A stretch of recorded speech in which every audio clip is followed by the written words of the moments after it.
When we say cardiac tamponade, little bit about anatomy and physiology. That our heart is enclosed in a pericardial sac. So here is our heart. This is our heart. It is enclosed in a pericardial sac. So normally here 30 to 50 ml of fluid is present. 30 to 50 ml of fluid is present. Okay, which is a clear fluid. Okay, it's a clear, thin, straw colored fluid which is present. So heart is basically our heart is floated in this much of fluid, which is this sac is called pericardium. So heart is enclosed in a bag called pericardium. So this is called pericardium. Okay. So normally 30 to 50 ml of fluid is present, which is thin, straw colored, clear fluid. Alright. Now the problem starts that when there is some restriction. Now why we need this space?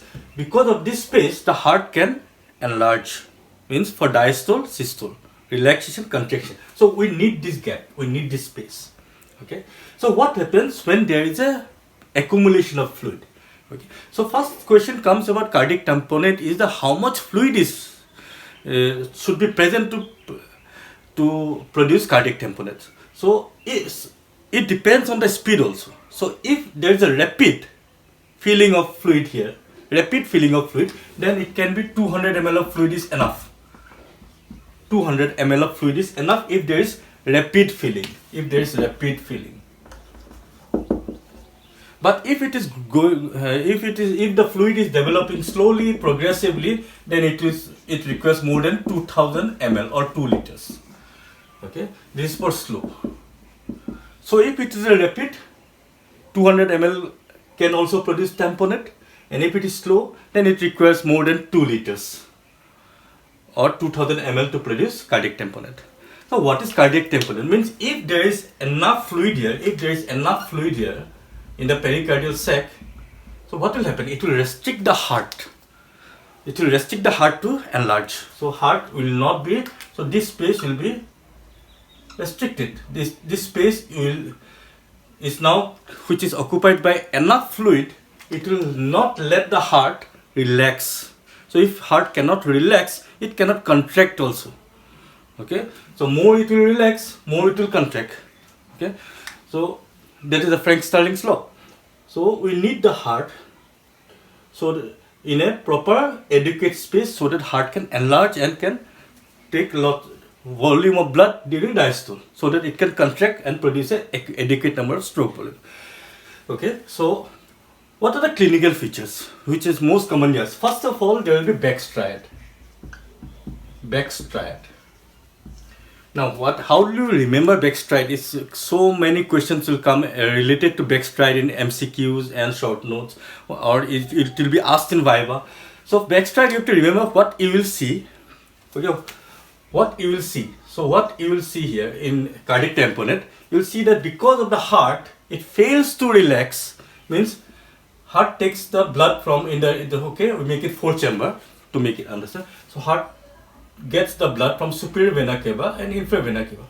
Now if the heart is not able to relax, because it is not able to expand, it is not able to relax, so blood from the superior vena cava is not coming freely. So what will happen? What you will see there will be jugular venous distension.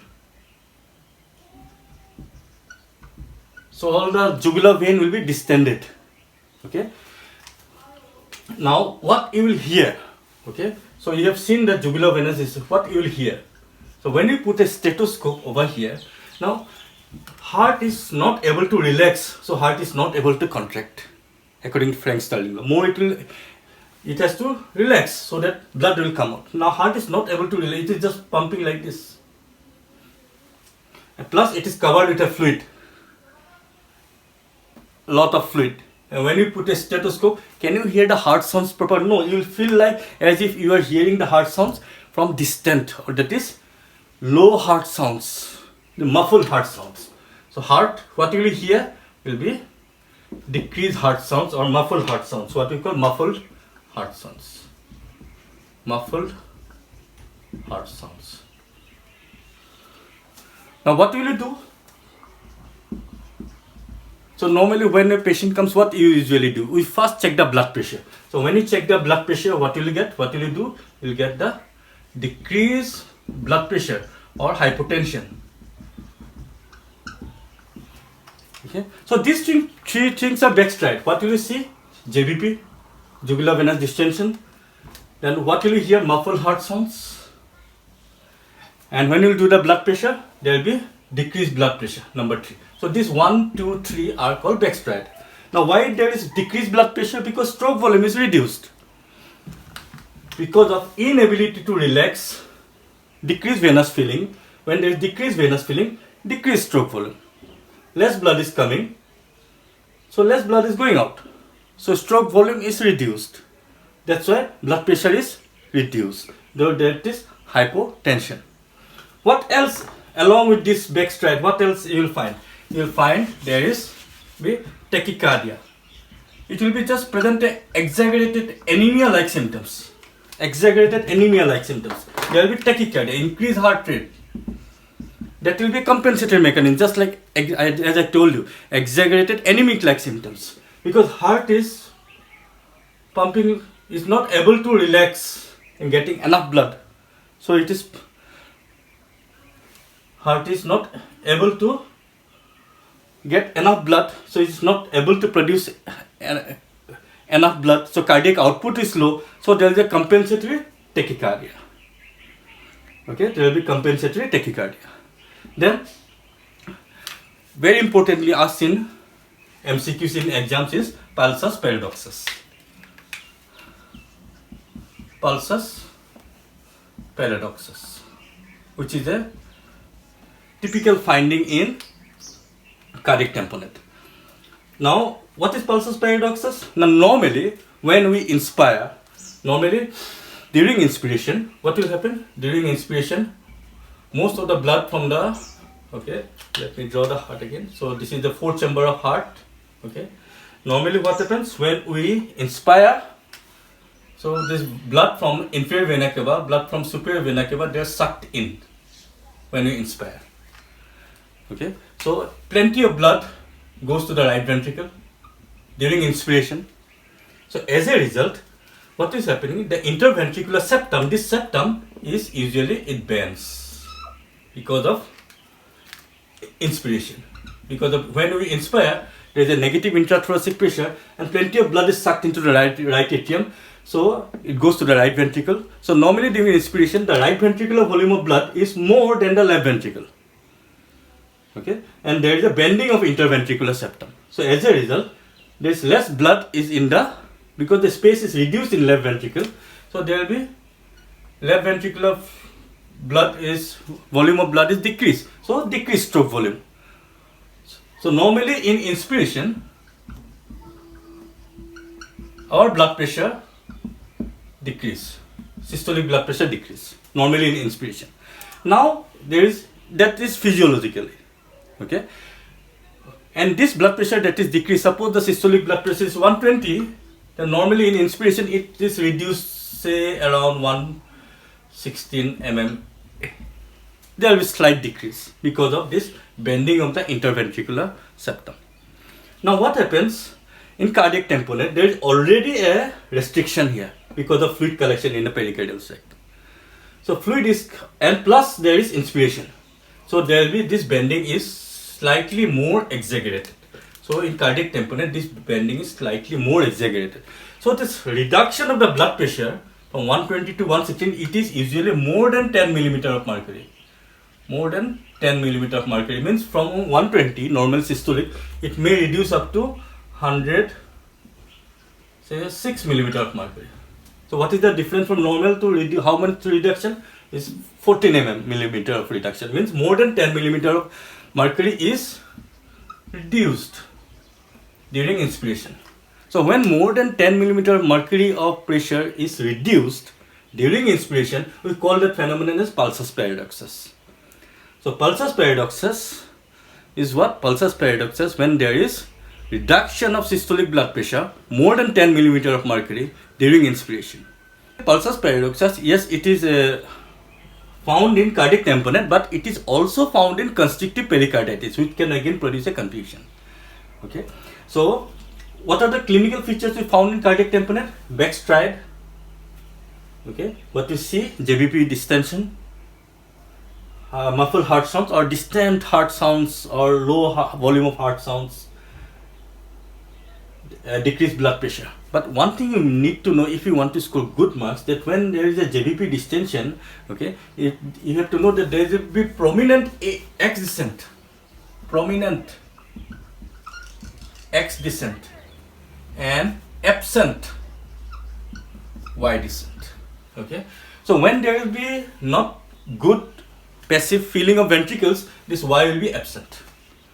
Okay, and when there is a filling against some resistance, there will be X will become more prominent. So you have to also add it to this. There will be JVP distension with prominent X, absent Y. Number 2, muffled heart sounds. Number 3, systolic blood pressure is decreased, blood pressure is decreased, or we can say hypotension.